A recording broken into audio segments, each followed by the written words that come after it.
Hoje, irmãos, nós continuamos também aí a nossa jornada pela carta de Paulo aos Efésios. Nós estamos fazendo a exposição da carta de Paulo aos Efésios e chegamos hoje ao capítulo 5, o versículo 15. Nós iniciaremos a leitura no versículo 15 até o versículo 21. Carta de Paulo, apóstolo, aos Efésios, no capítulo 5, do versículo 15 ao 21.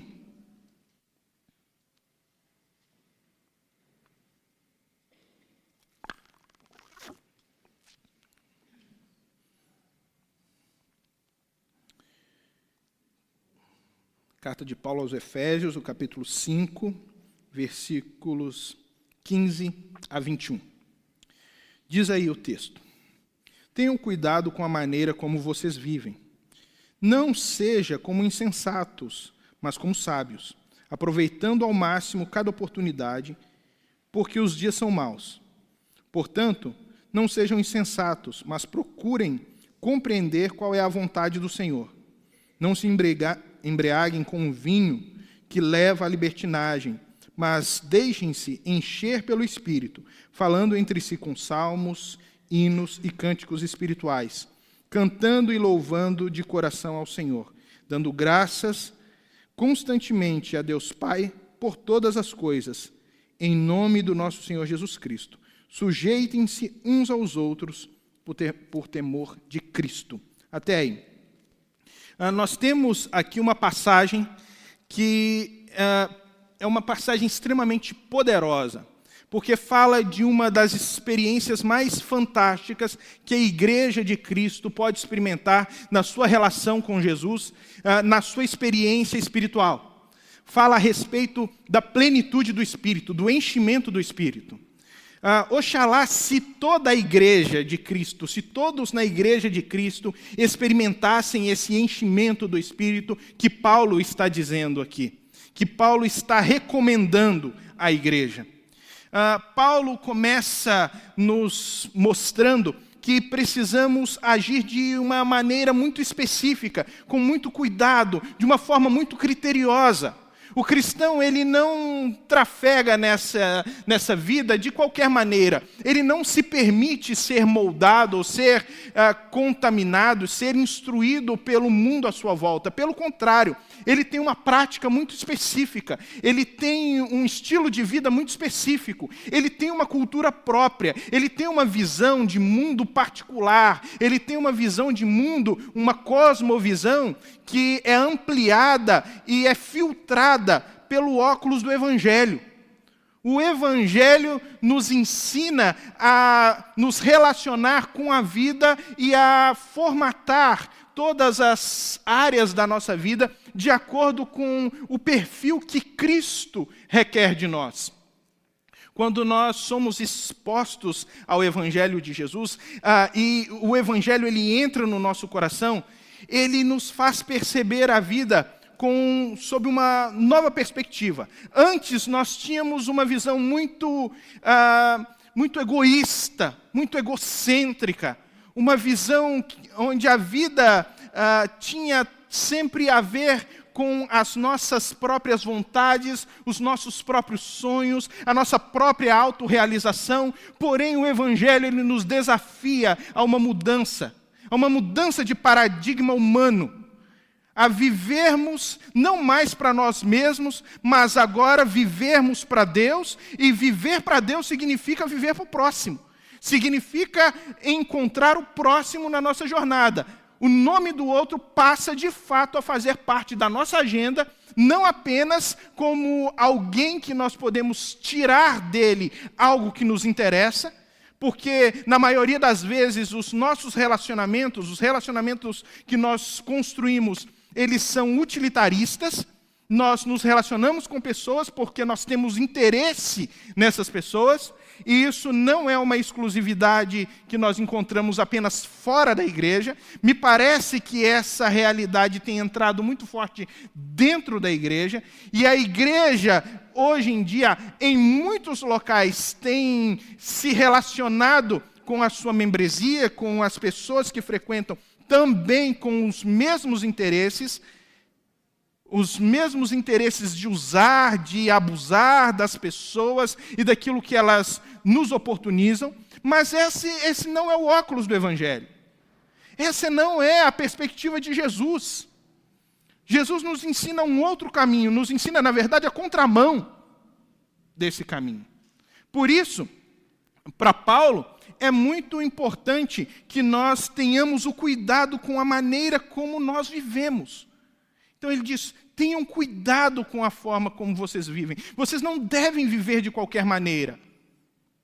Existe um princípio, existe um padrão, existe um formato.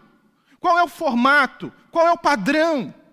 Em um mundo onde não existem mais absolutos, em um mundo onde, na verdade, os absolutos eles são questionados, onde o relativismo tomou conta, onde as verdades elas são plurais. E não importa se essas verdades elas são antagônicas entre si, você pode ter uma verdade e eu posso ter uma verdade, e cada uma delas serem opostas, e isso não existe nenhum problema dentro de uma realidade plural e relativista, como nós temos aí fora. Mas para Cristo não. Para o Evangelho não. Para aqueles que olham o mundo de acordo com a palavra de Deus, eles entendem que existe uma verdade absoluta, um padrão, e essa verdade é mais do que uma filosofia de vida. É mais do que meros postulados filosóficos. Essa verdade ela é uma pessoa, essa verdade se encarna e se torna Cristo. O Cristo Salvador, o Filho de Deus, a segunda pessoa da Trindade. É nele que nós encontramos toda a verdade revelada. Naquilo que ele nos ensina e naquilo que ele é. Naquilo que ele nos ensina através de palavras e naquilo que ele nos ensina através do seu modelo comportamental. Um modelo que encontra pessoas que realiza a sua história encontrando na jornada a história de outras pessoas. E as histórias acabam se confundindo. Porque contar a história de Jesus é contar a história de pessoas com quem ele se encontrou, de pessoas com quem ele conversou, pessoas que eram importantes para ele. É contar a história da mulher samaritana, que era uma pessoa que ninguém queria saber dela. Era uma pessoa excluída socialmente. Era uma pessoa que tinha vergonha de aparecer em público. Que fazia questão de ir ao poço para tirar água ao meio-dia, durante o sol mais causticante, simplesmente para não ter encontro com outras mulheres, por causa da vergonha, por causa daquilo que ela construiu durante a sua vida, por causa da imagem pública que foi criada a respeito dela. E é justamente com essa mulher que Cristo se encontra. E é justamente com essa mulher que Cristo faz grandes revelações, principalmente a respeito de adoração, a respeito de fé, de uma fé que extrapola templo, de uma fé que extrapola estruturas religiosas. Porque ela vai perguntar aonde nós devemos adorar, no templo em Jerusalém ou no nosso templo aqui dos samaritanos. Jesus fala, minha filha, vem a hora e é chegada, que os verdadeiros adoradores adorarão o Pai em espírito e em verdade. Não é lá ou aqui, não é num lugar. Não existe um lugar geográfico onde a presença de Deus ela pode ser mais manipulada, ela pode ser mais, concentrada. A presença de Deus está onde a igreja está. E igreja não é templo.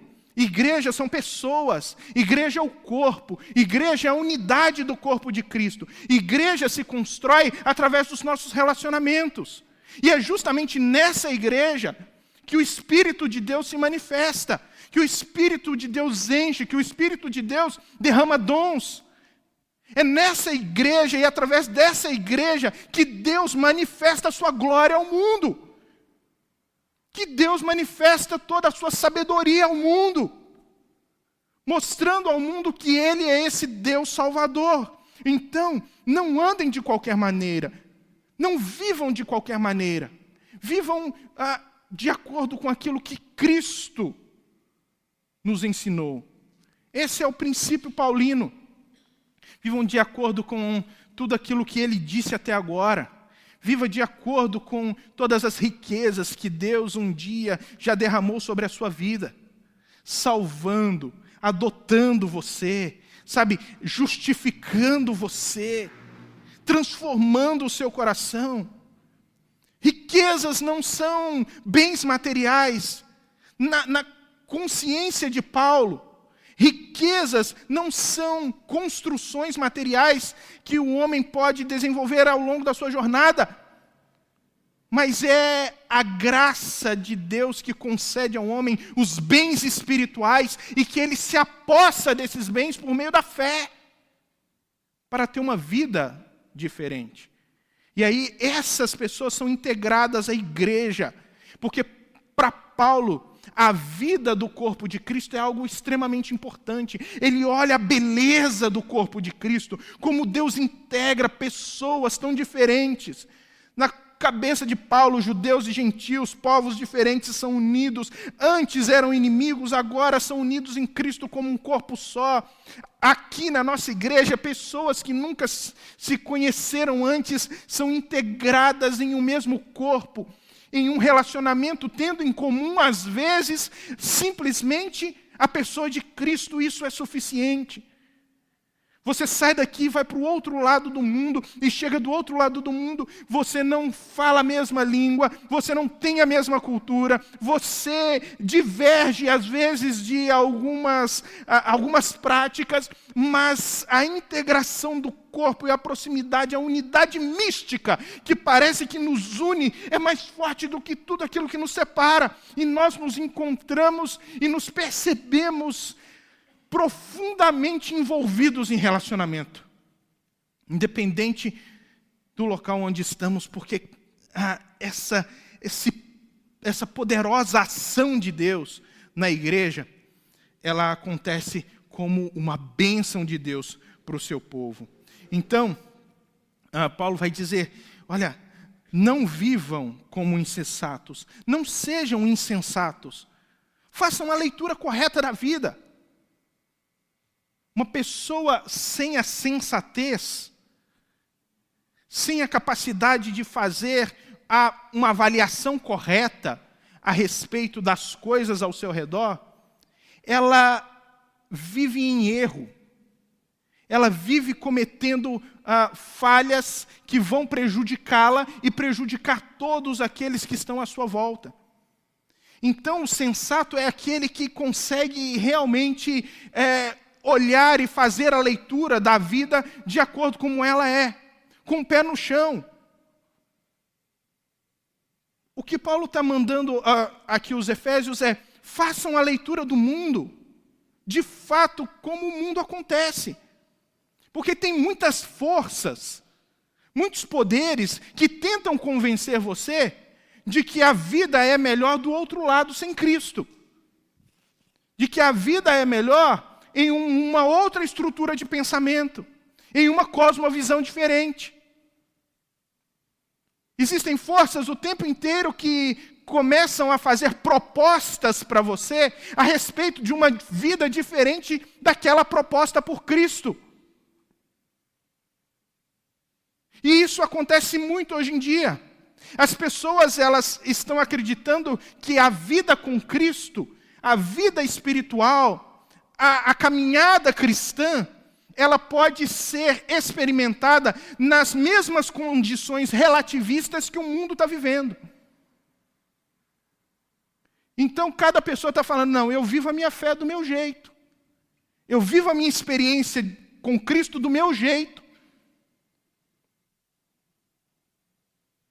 Nos meus sentimentos, na minha subjetividade, eu tenho construído a minha relação com Cristo. Eu tenho criado a minha imagem de Cristo. Eu tenho construído a minha percepção a respeito de fé e da vida cristã. Mas para Paulo, esse tipo de experiência que destoa da verdade da fé revelada, ou daquilo que Cristo nos ensinou, ou daquilo que os apóstolos, inspirados pelo Espírito Santo, deixaram na sua palavra. Essa experiência que diverge das Escrituras, ela é esse tipo de experiência de vida que é insensata, que vai nos levar a muitos fracassos, a muitas experiências angustiantes e, principalmente, vai nos levar ao fim da vida, ao maior de todos os fracassos, que é a separação eterna com Deus. Sabe, viver essa experiência dessa jornada da vida cristã é viver a experiência de uma relação com o ambiente celestial. Às vezes nós acreditamos que a experiência celestial, a experiência da vida eterna, é só algo que nós experimentamos no pós-morte. É algo que nós vamos experimentar no dia após o túmulo. Essa também é uma perspectiva precipitada das Escrituras. Nós começamos a experimentar essa cultura celestial, essa realidade celestial no aqui e no agora. Nós começamos a manifestar isso no aqui e agora. E essa é a missão da igreja. Eu gosto muito de uma frase do reverendo Robson Rodovalho, não é ele. Robson Cavalcante. Robson Cavalcante. Ele fala assim: a missão da igreja é manifestar aqui e agora, com a maior densidade possível, o reino de Deus que se consumará no ali e além. A missão da igreja é manifestar aqui e agora, com a maior densidade possível, o reino de Deus. É no nosso meio, nas nossas relações, que o reino de Deus ele consegue ser percebido. Que os valores do reino de Deus conseguem ser percebidos, experimentados, no amor, na generosidade, na solidariedade, no cuidado, no interesse verdadeiro, no zelo, no ímpeto missionário, sabe, nos valores que nos consagram como cristãos verdadeiros, tudo isso experimentado aqui, em uma comunidade simples, que é apenas uma pequena parcela desse grande corpo de Cristo que se espalha por toda a terra. Então nós precisamos ter esse bom senso sobre como andamos. E nós precisamos andar, então, como? Como sábios, não como insensatos. E é interessante, porque sabedoria, no Antigo Testamento, é o princípio do temor, ou, na verdade, o temor do Senhor é o princípio da sabedoria. Temer ao Senhor nos faz sábio. Olhar para a vida com reverência a Deus, olhando para toda a gloriosa ação de Deus, nos faz sábios. Olharmos para a vida e começarmos a fazer a leitura sobre a presença de Deus em cada coisa, em cada área da nossa vida, em cada realidade. A igreja ela tem uma responsabilidade que é mostrar ao mundo como Deus é grandioso, como Jesus ele é exaltado e glorioso. Às vezes eu percebo na igreja de Jesus hoje um Cristo muito pequeno, um Cristo que foi reduzido a um curandeiro, um Cristo que foi reduzido a um fazedor de milagres, um Cristo que foi reduzido a um gerente de banco, que vai fazer com que você faça os melhores investimentos para prosperar, um Cristo que foi reduzido a uma moeda de troca, um Cristo que foi reduzido a um pé de coelho, eu confesso Cristo, então eu vou ter boa sorte. Um Cristo que foi reduzido como um bom negociador, então as pessoas vão na igreja e negociam, barganham com ele sobre tudo. e através das suas ofertas, dos seus dízimos, ou até daquilo que elas fazem dentro da igreja, elas conseguem manipular os poderes divinos e conseguem manipular a vontade divina para fazer com que esse ser divino se torne favorável a elas. Então nós vemos um reducionismo da pessoa de Cristo. Quando, na verdade, a pessoa de Cristo nas Escrituras é percebida como o ser glorioso, exaltado, criador dos céus e da terra. O apóstolo João vai dizer de uma forma espetacular, no capítulo 1, versículo 1, que no princípio ele era o Verbo, e o Verbo estava com Deus, e o Verbo era Deus. Tudo foi feito por meio dele, e sem ele nada do que foi feito se fez. Gente, essa é uma visão gloriosa de Cristo. Ele está dizendo, Cristo era a palavra. E todas as coisas foram criadas por meio da palavra de Deus. E Deus disse, haja luz, e houve luz. E Deus disse, haja luminares, e os luminares apareceram. Então, o que João está dizendo é que todas as coisas foram criadas por Cristo. E não apenas que Cristo cria todas as coisas, mas Paulo vai dizer que todas as coisas são controladas por Cristo. É como se todas as coisas fossem controladas na palma da mão dele. Essa é a visão gloriosa de Paulo quando ele prega em Atenas.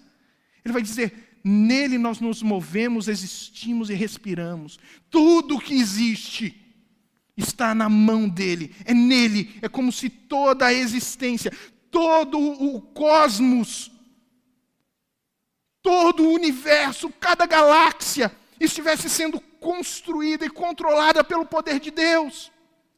Nada acontece sem a ação de Deus, sem a ação desse Cristo. É Ele que faz sair os seus exércitos de estrelas, todas elas muito bem contadas, e Ele chama cada uma pelo seu nome, diz o profeta.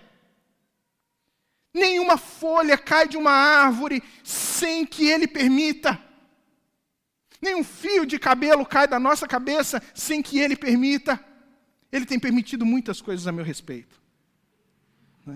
Então, irmãos, são coisas que nós percebemos do poder de Cristo atuando no mundo e nós precisamos, como igreja, ficarmos deslumbrados. É a partir do deslumbramento com esse Cristo enorme, poderoso, que a igreja vai poder agir também de forma digna dele. Então, Paulo vai continuar dizendo, aproveitando ao máximo cada oportunidade, porque os dias são maus. Aproveite cada dia o máximo. Aproveita cada dia o máximo. Viva cada dia com a maior intensidade possível. Busque e tire de cada dia a maior e melhor experiência dessa jornada de vida que nós estamos passando, ou desse momento da nossa jornada existencial que nós estamos passando. Tire dela o melhor, mas você só tira dela o melhor se você souber o motivo pelo qual você está aqui. Quem não sabe o motivo do porquê está aqui, acaba andando como um insensato, e no final acaba jogando fora a própria vida. Qual é o problema das pessoas quando é falado sobre o inferno para elas? É porque o inferno, ele intimida, é porque o inferno é algo que muita gente, ao pregar, usa isso como uma maneira de manipular as emoções, intimidar o público e fazer com que, através do medo, as pessoas fiquem aprisionadas. Nunca foi essa a intenção de Jesus. A intenção de Jesus a respeito do inferno não é simplesmente você meditar sobre o fim. É você meditar sobre o agora. Sobre o que você está fazendo da sua vida agora. O inferno, quando Jesus usou essa terminologia, e usou várias vezes, ele usava o termo Gehenna para definir o inferno. Gehenna é um local dentro, na verdade nos arredores de Jerusalém. Um pouco fora da cidade, Guiena era o lixão de Jerusalém. Era lá que todo o lixo de Jerusalém era jogado. E lá nesse lixão de Jerusalém, as pessoas tinham a imagem daquilo que era o inferno quando Jesus falava. Porque Jesus falava que no inferno tinha bichos que comiam as pessoas com dor. E no lixão, a gente vê o quê? Bicho comendo lixo o tempo inteiro. Tinha fogo. E nós sabemos que no lixão existe combustão instantânea, espontânea, por causa dos gases. E tinha enxofre. O cheiro de enxofre era insuportável. Porque naquela época, e ainda hoje em alguns locais, o enxofre é jogado justamente para evitar a emanação dos gases, né, e a combustão instantânea. Era essa a visão de Cristo sobre o inferno. Então ele fala, olha, o que você está fazendo da sua vida? Você está jogando a sua vida no lixo. O inferno ele vai ficar no fim de uma vida sem Deus. De uma vida vivida com insensatez. De uma vida vivida jogando toda a sua existência e a sua experiência fora, sem fazer essa avaliação de que os dias são maus. E que você precisa fazer desses dias maus, e você, mais que ninguém, sabe o quanto são maus, e quanta maldade existe no mundo por causa do pecado, por causa da maldade humana. Sabe, nós inventamos cada vez mais novos meios de criar maldade. E os dias, eles se tornam maus. E dias maus chegam, porque daqui a pouco, no capítulo 6, Paulo vai falar justamente isso. Toma sobre vocês a armadura de Deus, porque o dia mau vai chegar. Nós temos tristezas, nós temos angústias, nós temos dores. A capacidade que nós temos, às vezes, natural, é de sucumbir diante de toda essa realidade terrível e permitir que cada dor, cada tristeza, cada maldade nos molde e nos faça retribuir na mesma moeda. Mas Cristo nos chama a agir de forma diferente. Repense a maneira como vocês vão agir. Esses dias são maus. Portanto, ele vai dizer, não sejam insensatos, mas procurem compreender qual é a vontade do Senhor. Não joguem a vida fora. Existe uma maneira de vocês atuarem nessa vida, viverem essa experiência e desfrutar dela da melhor forma possível. Sabendo qual é a vontade do Senhor. Sabendo qual é a vontade do Senhor. Isso aqui me relembra da experiência de vida do homem mais sábio que a Bíblia nos relata, Salomão. Ele vai escrever o livro da sabedoria, que é o Eclesiastes, e o Eclesiastes é um compêndio das experiências de Salomão, onde ele vai fazendo as suas avaliações, onde ele vai refletindo sobre cada uma das suas experiências de vida, e o homem rico que foi, sabe, poderoso do jeito que foi, ele vai dizer assim, nada daquilo que o meu coração quis, eu o privei. Nada. Eu quis mulheres, eu tive mulheres. Eu quis bens, eu tive bens. Eu quis colocar o meu nome na história, então eu trabalhei para que o meu nome entrasse na história. Nada do que o meu coração quis, eu o privei. Ele vai dizer, mas eu descobri que tudo é vaidade. A palavra ali também pode ser traduzida por tudo é vento. Tudo é vaidade, tudo é vento. A vida é vento. Ela vem, ela passa. E quando nós vemos, acabou. Essa é a nossa experiência. Só que a nossa jornada de vida, ela começa no aqui. Ela é como uma estrada infinita. a experiência que nós estamos vivendo agora, isso que nós chamamos de vida agora, nada mais é do que o primeiro passo. O primeiro passo dessa jornada é rápido. Passa rápido. É cheio de expectativas, cheio de experiências boas, ruins, mas passa muito rápido. E nós precisamos refletir sobre aquilo que nós estamos fazendo durante esse momento para podermos continuar essa jornada, essa caminhada, essa estrada da melhor maneira possível. Então, ele vai dizer, reflitam sobre qual é a vontade do Senhor. É na vontade do Senhor que nós vamos encontrar verdadeiro sentido para a vida. Depois que Salomão experimentou tudo o que podia, bebidas, né, e todos os prazeres e luxos dessa vida, ele vai dizer assim, depois de ter experimentado tudo, a suma é, ou seja, o resumo de tudo é, para você viver bem, ele vai dizer, teme a Deus. Esse é o resumo da vida de um dos homens mais ricos, de um dos homens mais poderosos do seu tempo e o homem mais sábio que nós encontramos o relato bíblico dele, sobre ele. Então, irmãos, tudo acaba sobre como nós tememos a Deus. Viver em sabedoria é viver em temor do Senhor.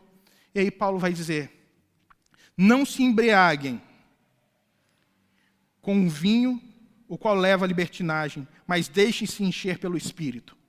Aqui nós precisamos entender com muita profundidade, porque às vezes, quando lemos esse texto, existe a noção de que o Espírito de Deus é uma força que enche um pote, ou um líquido que enche um pote, e nós somos um recipiente que então o Espírito Santo ele enche, ou que nós nos enchemos dele, né, do Espírito Santo, e que esse Espírito Santo, então, à medida que nós nos enchemos dele, ele vai trazer poder, ele vai trazer autoridade. Isso é um conceito comum nas igrejas, até porque existem alguns paralelos do Espírito Santo nas Escrituras que até nos levam a entender isso. Ele, às vezes, é comparado ao óleo, às vezes comparado à água, né? Mas o Espírito Santo, ele não é uma força, ele não é um objeto impessoal, uma coisa. O Espírito Santo, ele é a terceira pessoa da Trindade. E como terceira pessoa, nós queremos dizer que ele tem personalidade, ele tem vontade, razão, sentimentos, ele escolhe. A Bíblia diz que ele distribui dons. É ele que distribui dons na igreja. O Espírito Santo, então, é essa pessoa com quem nós nos relacionamos. Então, Paulo vai colocar o Espírito Santo em paralelo com o vinho, porque existem algumas semelhanças entre o Espírito Santo e o vinho, ou a experiência com o Espírito Santo e a experiência com o vinho. Qual é a experiência, então, que Paulo quer nos ensinar? É que o vinho, quando uma pessoa ela está embriagada, ele toma conta da mente. Ele leva a pessoa a fazer coisas sem pensar, a viver de maneira insensata. Ele leva a pessoa a experimentar a perda da razão, da consciência, do controle emocional, do controle da sua razão. Essa é a experiência com o vinho. Já por outro lado, a experiência com o Espírito Santo, em paralelo, ela nos leva a ter controle, a sermos controlados por Deus. Tanto é que um aspecto do fruto do Espírito é justamente o domínio próprio. Então nós passamos a controlar a nossa vida, a olhar a nossa vida e a conseguir fazer avaliações mais coerentes, mais concretas a respeito de como nós devemos nos portar nessa jornada espiritual. Então não se deixem viver de maneira como se vocês fossem embriagados, pessoas que vivessem sem a menor condição de fazer uma avaliação concreta e correta. Pelo contrário, Se vocês se encherem do Espírito, Ele vai levar vocês a entender a vida, a terem uma visão de mundo mais centrada na vontade de Deus. E quanto mais nós vivemos a vontade de Deus, mais nós nos sentimos satisfeitos, nós nos sentimos confortados, nós nos sentimos completos. Essa é a expectativa de Paulo. Então, nós sabemos que a experiência com o Espírito Santo, em muitos locais, ela é confundida justamente com essa embriaguez. Pessoas perdendo a razão, perdendo a noção das coisas, né? Muitas igrejas têm usado justamente esse texto para fazer uma comparação contrária, onde o Espírito Santo ele vem, ele toma as pessoas e as pessoas acabam perdendo a noção daquilo que fazem. Elas gritam, elas pulam, elas colam na parede, elas plantam bananeira, né? Elas fazem uma porção de coisas. Mas nas Escrituras, essa ação do Espírito Santo não está atrelada a isso.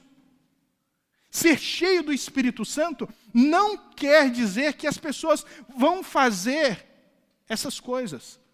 Pelo contrário, ser cheio do Espírito Santo, aqui para Paulo em Efésios, e depois ele vai repetir isso lá em Colossenses, é ser cheio da palavra de Deus. E na prática, a partir da semana que vem, ele vai nos ensinar o que é uma vida cheia do Espírito.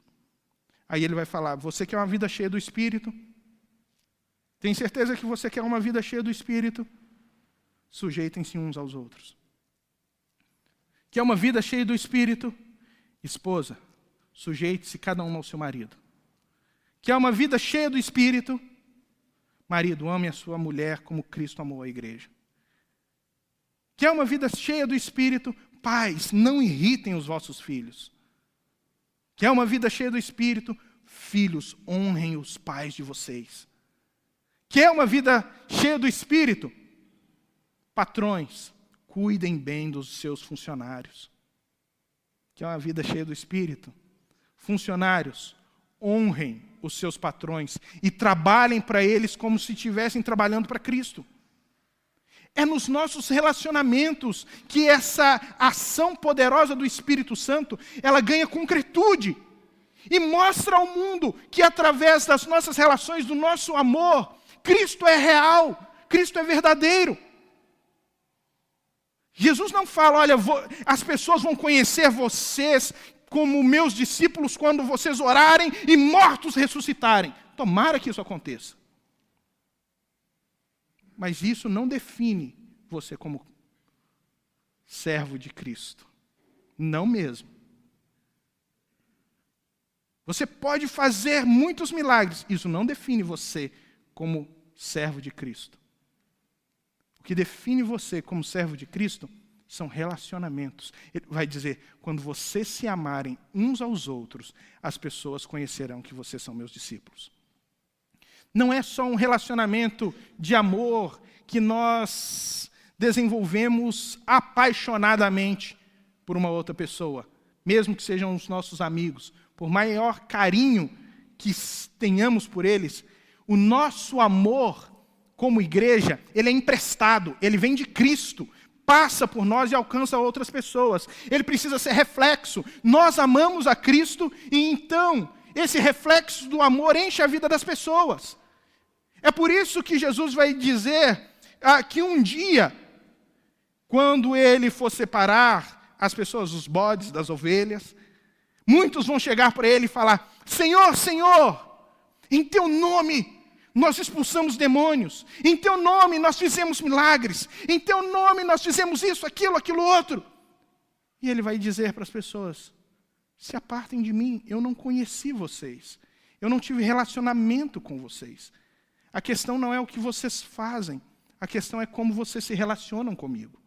Essa é o padrão do enchimento do Espírito. É a nossa capacidade de vivermos deslumbrados por Cristo e, ao mesmo tempo, através disso, encontrarmos pessoas na nossa jornada e compartilharmos a vida junto com elas.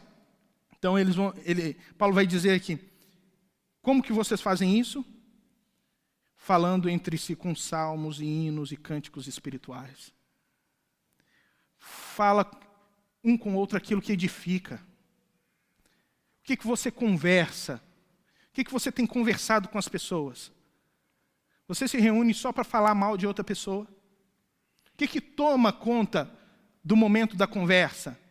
Quando você está com alguém? É para falar mal da vida de outra pessoa? Ou é para falar algo que edifica a vida de outra pessoa?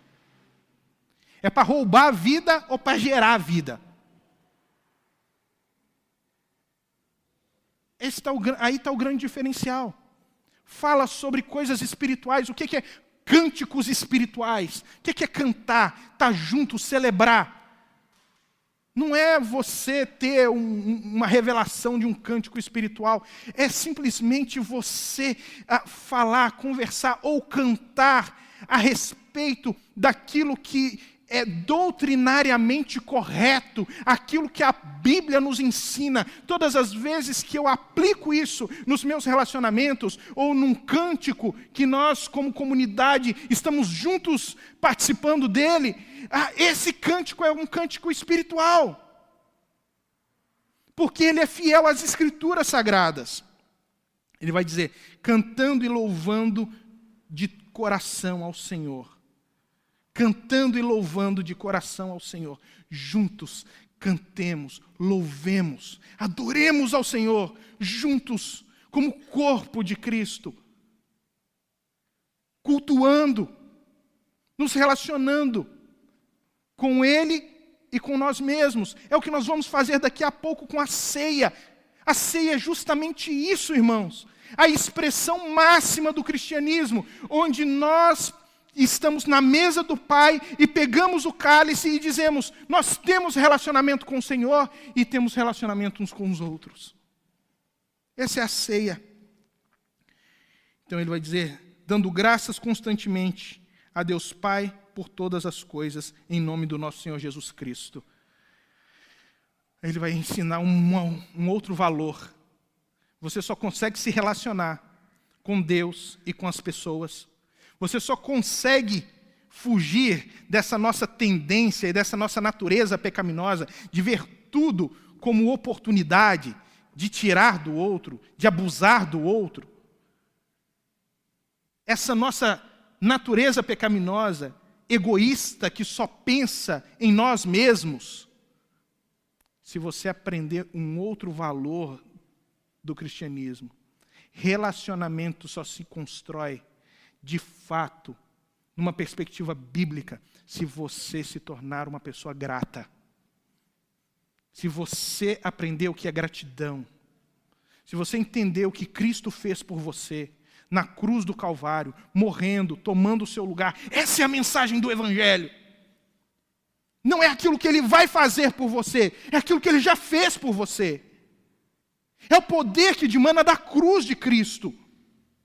É o poder salvador que encontra o perdido, o pecador, a mim e você nas nossas mazelas. E Ele resgata a pessoa desse tremedal de lama e nos faz novas criaturas. Não porque nós merecemos, mas por causa da sua infinita graça. Só porque Ele resolveu na eternidade, por algum motivo que só encontramos no coração grandioso de Deus, amar pecadores como nós. Só por isso. E sermos gratos a Ele por isso. Porque um Deus tão grande, um Deus que cuida e governa todas as coisas, resolveu nos amar de tal maneira que Ele resolveu entrar na nossa jornada, na nossa história e morrer no nosso lugar. Isso deveria nos comover, isso deveria nos levar às lágrimas, irmãos. Era isso que movia o coração de pessoas cheias do Espírito. Na história nós temos momentos onde o Espírito foi derramado profundamente sobre a vida de pessoas. E é essa experiência que Paulo está nos ensinando aqui, hoje. Me desculpem, eu vou passar hoje um pouco do tempo. É isso que Paulo está nos ensinando aqui, irmãos. Que nós podemos viver uma experiência mais profunda com Deus. Ele não está dizendo que as pessoas não são salvas e que elas não têm o Espírito. Ele está dizendo, olha, existe uma profundidade do Espírito que você pode buscar. E quando ele fala enchei-vos do Espírito, não é que você vai lá e se enche do Espírito, é que você se coloca à disposição do Espírito para que ele encha você. Que você o busque para que ele encha você. E pessoas viveram essas experiências ao longo da história da igreja. Às vezes, pessoas na sua pessoalidade, na sua individualidade. Outras vezes, comunidades inteiras. Aquilo que nós chamamos de avivamento. Pessoas buscando santificação, mudança de vida, transformação. Nós temos os avivamentos nos Estados Unidos, nós temos na Inglaterra, País de Gales, a África do Sul, nós temos avivamento na China. Todos esses avivamentos onde pessoas, grupos de pessoas experimentaram poderosamente o derramamento do Espírito Santo e a convicção de pecado tomou conta das pessoas e cidades inteiras e países inteiros foram abalados por causa da presença poderosa do Espírito Santo na vida daqueles crentes. Como daquele homem, o George Whitefield junto com John Wesley, que pregavam na Inglaterra em um momento onde a Inglaterra estava para sucumbir em uma guerra civil. Ele prega o Evangelho, ele começa a pregar o Evangelho e de repente George Whitefield resolve ir para uma vila, a Vila dos Mineiros, e ele, pela primeira vez, alguém se põe em praça pública para poder pregar, e ele prega em praça pública para aqueles mineiros. Na primeira pregação tinha 200 pessoas ouvindo Whitefield. Ele volta lá na outra semana e aí tinham 2.000 pessoas ouvindo Whitefield. 2 semanas depois, tinha mais de 20.000 pessoas ouvindo George Whitefield. E todas elas clamando a Deus por misericórdia e experimentando a salvação. Como a experiência de Charles Finney, onde ele passava e pessoas caíam confessando pecados. Como Jonathan Edwards, que orava fervorosamente e saiu de casa para poder pregar aquele sermão daquela noite. Ele só não podia imaginar que naquela noite, aquele sermão lido, iria causar tamanho impacto na comunidade que as pessoas teriam medo de cair no inferno enquanto ele pregava, e aquilo tomaria uma amplitude nacional. Pessoas que são cheias do Espírito Santo, comunidades que são cheias do Espírito Santo. A igreja vive simplesmente dessa experiência onde ela observa o que Deus pode fazer, o que o Espírito pode fazer. Se Deus derramasse do seu Espírito sobre a nossa igreja dessa forma. Se o Espírito de Deus tomasse conta de cada pessoa, de cada coração aqui, e enchesse a vida das pessoas, onde as pessoas realmente caíssem com convicção de pecados, quebrantadas, buscando a salvação e a santificação. Eu tenho certeza que essa cidade seria transformada pelo poder de Deus. São experiências que tomam conta de pessoas como de Dwight L. Moody, quando ele estava passando pela Times Square, de repente, ele sentiu o desejo de correr, correu para o quarto, era como se a eletricidade passasse pelo corpo dele. Ele ficou horas caído ali. Ele era só um jovem qualquer, quando ele se levantou daquele lugar, ele se tornou o maior evangelista de todos os tempos. Mais de 400.000 pessoas ouviram do Evangelho através daquele homem. Porque ele entendeu que ele não deveria viver a vida como um insensato, de qualquer maneira. Que ele deveria buscar, de todo o coração, o que agrada ao Senhor. Que o Senhor nos ajude a isso, irmãos. A viver essa vida. E nós vamos ver que uma vida cheia do Espírito, ela continua através do desenvolvimento das nossas relações, Semana que vem nós entramos na vida familiar. Que Deus nos abençoe. Amém?